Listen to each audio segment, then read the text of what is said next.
Hello, welcome to session 3 of stress and its management. We would highly recommend to pause and re-listen at any point to get more clarity or re-listen to the entire session. Through our previous sessions, we've come to understand that stress is a normal part of life caused by multiple factors. In our daily lives, we all encounter stressful situations, and it's important to remember that this is normal. The problem is when stress becomes constant in our lives, leading to burnout. So how do we transit from being normally stressed to a full burnout? Often, we transit unaware of how it's affecting us or what phase of stress we are at. Our body gives cues time and time again, but we tend to ignore them. Why? Maybe we start enjoying those buzzy highs due to rushed adrenaline and cortisol, or we start seeking out situations that give us thrill, despite the body giving out indication for recovery. Continuing to live on this spectrum will only trap us in the downward spiral of stress, taking us to complete breakdown. Knowing and identifying the phases of stress can help you take action in the present moment and avoid going into that downward spiral. Let's try and understand these phases.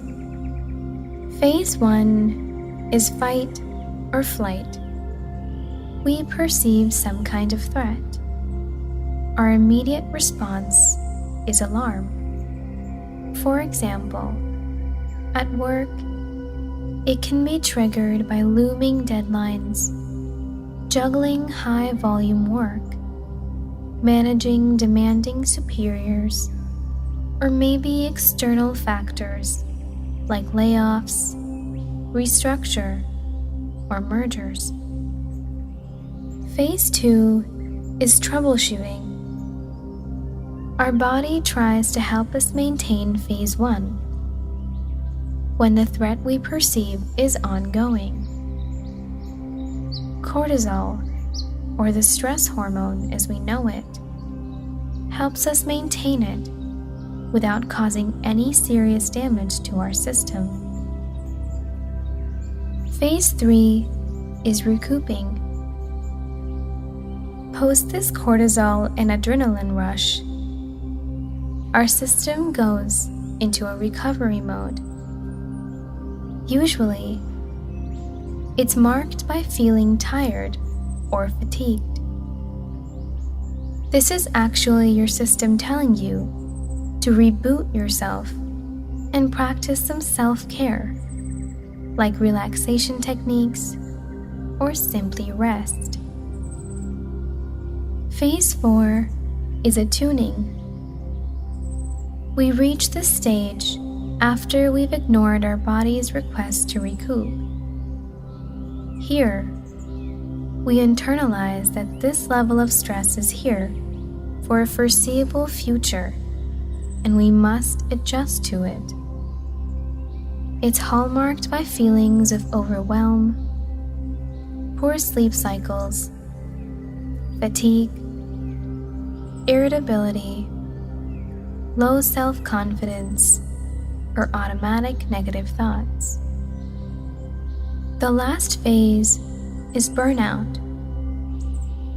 This phase is a result of long-term, unresolved stress. It can be characterized by loss of meaning for life purpose, work, or relationships, mental breakdown, or extreme physical exhaustion.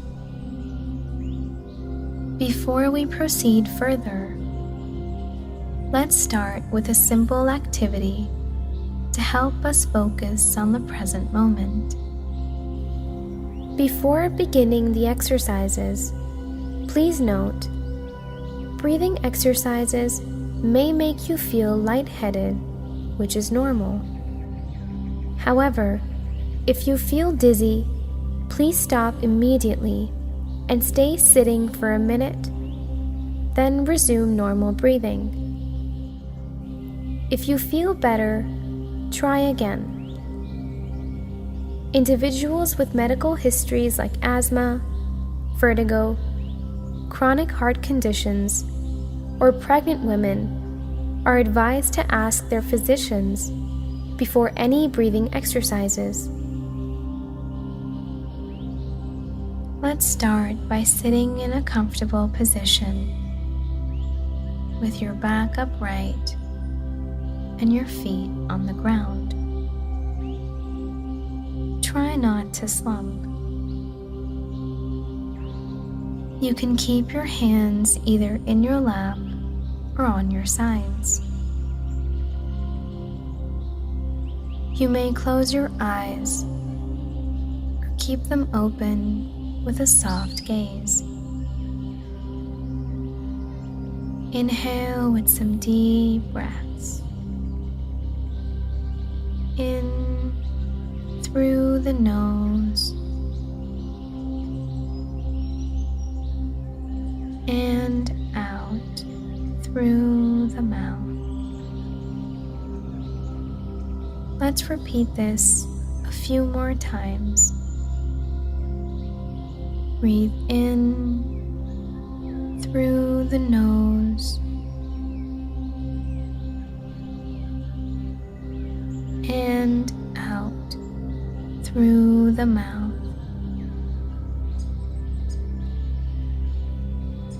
In through the nose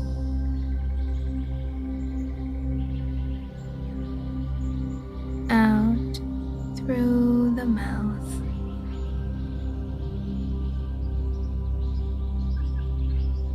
In through the nose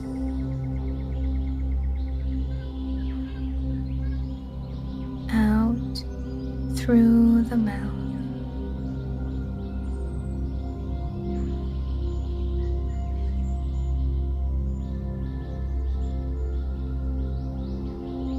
Always remember that in life we have a choice to make it better or be where we are.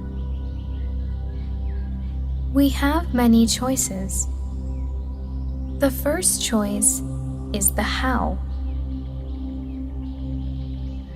It may feel easier said than done, but remember that we have control over our actions. If we can be mindful of choosing the correct way to respond, we can gradually lessen the stress.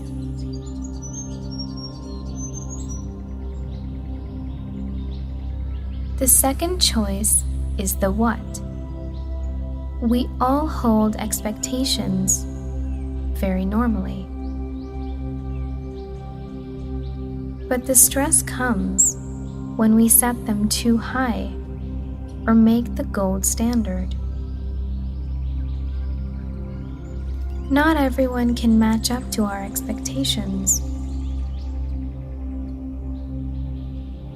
Sometimes we ourselves fail. Thus, as much as we would like others to behave the way we want them to, we can only control our beliefs about ourselves and how we act on them. The third choice is whether to or not to. Sometimes all we need to do is ask for help. This definitely makes a difference between an out of whack or well-balanced life. Having said that, it's good to be independent, but sometimes makes us perceive the situation better. Create your own network of support. For many, just having the option to seek support can be enough to reduce stress. The fourth choice is the fear. Once we begin to regain control of our lives, we may have a face-off with our fearful thoughts. What if I lose my job? What if I fail the exam? At such times, it takes courage and self-belief to stand up to burnout. Once you start saying no, challenging your fearful thoughts, and asking for help when you need, life becomes easier and clearer, making you healthy and happy. Thank you for joining me today. Tune in to our next session, where we discuss how to spot burnout and quick steps to effective stress relief.